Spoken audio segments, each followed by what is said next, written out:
Let us spill this already spilled juice. And we are in some entertainment news.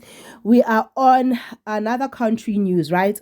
We have these Nigerian movies that we used to like a lot, but there's a character called Mr. Ibu that we used to enjoy because he was a comedian, right?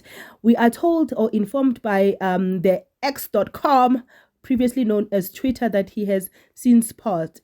Yase Block B reported RIP legend Mr. Ibu, 62, was moved to the ICU at Evercare Hospital. He died of cardiac arrest.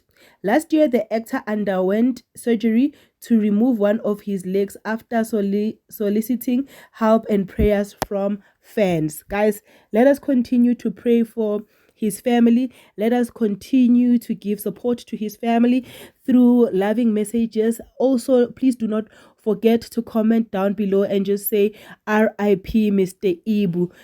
But most importantly, let us give him a great farewell by making sure that he trends to the trendest. Let us post his videos like crazy.